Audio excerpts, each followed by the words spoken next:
So there's a very new, potent, perplexing, and potentially dangerous psyop that's percolating on the interwebs these days. And that is the idea of the white woman, the empathetic, the suicidally empathetic white woman.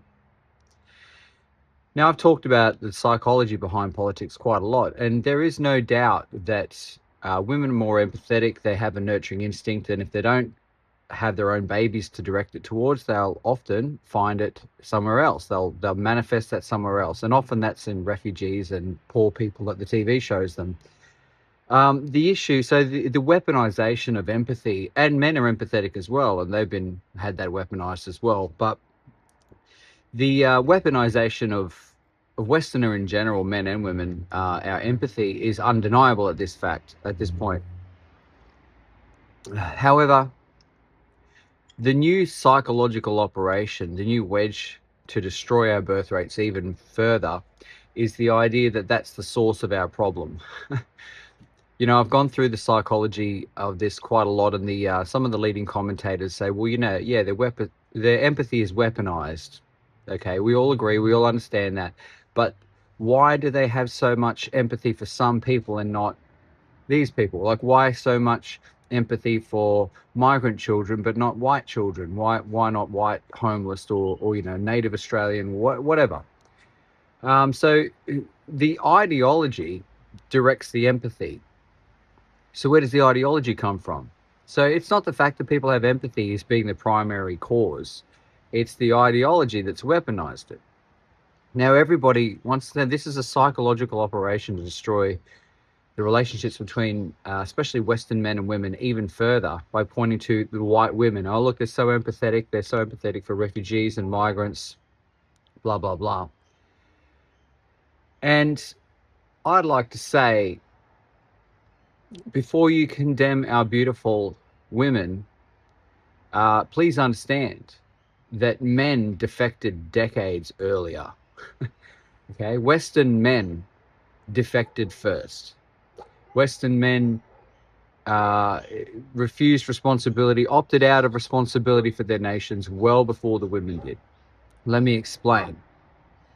So a lot of the women are getting one-shotted in the universities by communist ideals. And I just think communist in a broad sense. Communist in the sense of the central mandate being, if you have something and someone else needs it, they have moral license to take it from you. Their need is moral license. You've got it, they need it, hand it over. That's the communist instinct. And it's also the correct instinct to treat children with in a home. If you have children and you're not a piece of shit person, if you're struggling financially or anything happens, you will provide for your children before yourself. So that is the perfect way to treat children in a family. And that's where the instinct comes from, especially in women. It's the toddler morality. It's the nurturing morality. And of course, in the same way that, children might take the parents for granted and go, well, they don't know where the mortgage, like where the house comes from, or that you have to pay for the bloody thing, or where the food comes from. It's just there. Well, the same thing in communism is that writ large. Well, it's just always there. You just need to hand it over. So we understand that. So women have this sort of, communisty, let's redistribute society to the babies sort of thing happening. But decades before this percolated to any meaningful degree, the men adopted the libertarian mindset, which is, that's not my problem. I'm an individual. I don't need to take responsibility for society, for the commons, for our traditions, for our laws. I'm just responsible for me. That's your problem. Okay? So what that looks like is how many men are standing up for traditional morality. Maybe in the younger generations, like me and under, we're starting to get it. But me and older, zero. They complain, but zero. And it's because of this libertarianism sort of mindset of like, well, I'm just an individual. I'm only responsible for me and my life and me and my family. If you want some proof of what I'm saying, look at the impact that a book like Atlas Shrugged, Ayn Rand had on American culture. America is the world's superpower, And when did her books come out? Correct me if I'm wrong, 50s or 60s or something like that. She escaped communism, wrote these books. And, you know, when you're a young man and you need to establish yourself as an individual, they're good books because it teaches you, unlike the left, to hate excellence. It teaches you to respect excellence and try to pursue it yourself. But as you grow up, even more so, so the whole thing about Ayn Rand's books are there's all these like masters of industry up in their castles, they're mini kingdoms of themselves, pursuing excellence, creating raw, you know, wonderful metals and innovating and all this great stuff, while the hordes percolate around them who want their things, who want to tear down their excellence and driven by envy and greed and resentment, and they basically take over the government and the institutions, and everyone gangs up on these wonderful, heroic people of industry. And then they respond to this by going galt. It's what's called Atlas Shrugged. Atlas holds up the world, as in it's saying, well, the people of industry hold up the world. And if you take everything they've got, they just go, meh, and they let it go and they walk off. So they do this thing called going galt, which means they all piss off to some Elysium high-tech hideout and they leave all the socialists to their redistributive hellhole with nothing left to redistribute because they've gotten rid of all the people who do stuff. There is a lot of truth in that. There is a lot of truth in that. But the deeper level of truth that men have been absolutely propagandized out of realizing anymore is that to be a leader, to be an aristocrat, to be the best of us, to be someone who rises to the top and other people look up to, and you have things and you command people and you employ them and blah, blah, blah. You're essentially an aristocrat. An aristocrat means the best of us. And aristocracy, prior to this libertarian mindset injected into American society by the usual group of people, aristocracy used to have this idea of noblesse oblige, the noble obligation. It is your job to paternalistically guide society for the benefit of everybody. So society is like a family. I've used the analogy in the past of imagine me as a dad, and I come home and my kid's like, Dad, I'm hungry. And I'm like, well, why don't you make yourself something to eat? Like, I'm 3, Dad. Why would I do that? Oh, and I'm like, give him some dumb lecture about pulling themselves up by the bootstraps. Well, I just got my lunch down at the shop. Where's your lunch? And they're like, Dad, I'm 3. You know, society actually kind of works a lot like that, in that we look to these people on the right anyway. The left wants to tear them down, but on the right, what we're saying to a lot of these people is, you are the leaders, you are the aristocrat. Okay, you have success and wealth and respect and responsibility, so use it to guide the rest of the people.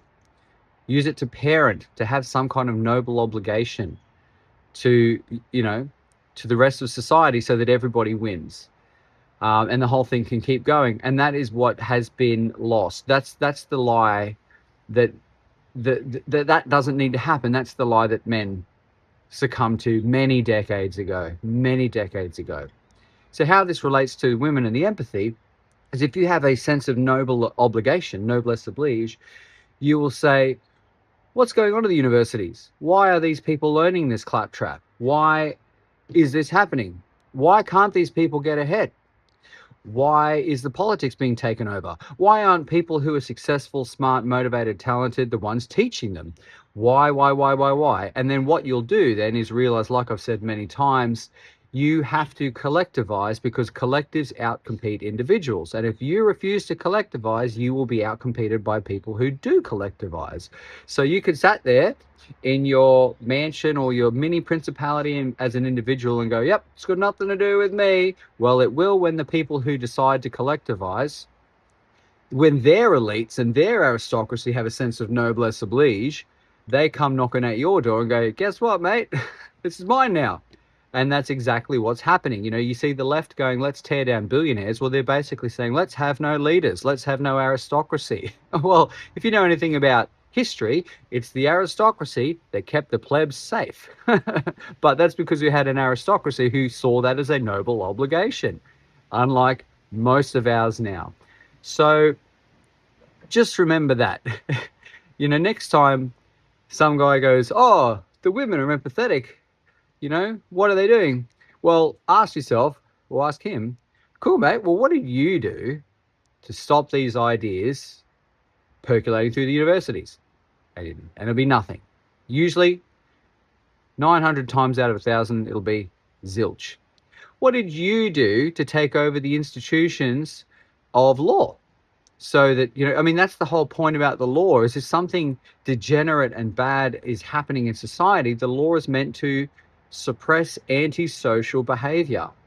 So if you've got all these people, like, why do you get Palestinian activists able to spew, or all sorts of activists, Aboriginal activists, leftist activists, communists, whatever, why can they, with fairly legal impunity, spew all this hateful bile about our civilization? Because they took over the systems of law, because they took responsibility for their worldview. So next time someone's complaining and they go, oh, all these women, it's like, mate, what have you actually done to take responsibility? Say you're the father coming back into your home and your children are hungry. Cool. Well, what did you do to feed them? And politically, this is a big jump for people. I've said so many times around with the housing thing, I don't agree with the left that we should get free housing. But I actually do that as far as the system goes, if you're a decent person who makes decent choices and you actually work for a living, you should be able to afford a house in any society that I want to live in. These are different things. I need a free house, or I need the right to be able to pay for a house with reasonable amount of work. Like, they're actually different things, but that's the point. How many people are looking at young people going, well, what can I do? What can I do to make sure that the people of this country, the young men and women who want to have families, can afford housing and can afford families? It's vanishingly small.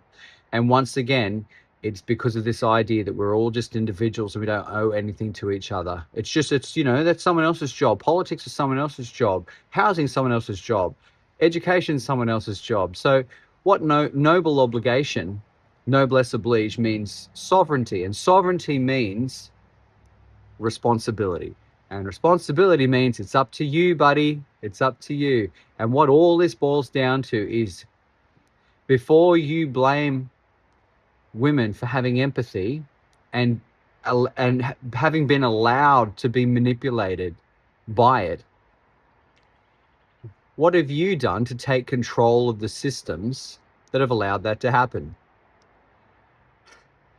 The good news is there are people like us who are actually trying to do exactly that. You can go out and join the Australian lobby group, because what this is doing is going, hey, for a very measly fee, you can put some money in the pot, you can show up at our events and wave a flag. So we're making the cost of taking responsibility very, very, very low. You can sing along to the music, you can go, hey, yeah, I love my country. All you got to do is support the people who are already doing it. So it's discount responsibility, actually. It's so easy. So you can come to our events September 13. We're doing another one in Brisbane, starting off a national tour with the Australian Lobby Group, Australian marches. It's all about responsibility. It's about saying, can you get up, put some money in the pot? Can you get up and make the effort to show up, to actually take responsibility for the systems, for the society, for the institutions that are making these things happen? Okay? But just remember, before you blame the ladies, look inside. And look at all the men and go, how many of them complain about the way things are, but will not put some money down to change it or show up to change it? Just have a think about it, because at the end of the day, we actually need each other. Men and women are both awesome. We don't want to be shitting on each other. Yeah, there's constructive criticism and there's ways to figure out, well, what's happening in the system here that's allowing this to happen. But I'm telling you now, this whole white women are bad thing, it's an absolute psychological operation from the same people who thought up communism and libertarianism. Okay, just have a think about it.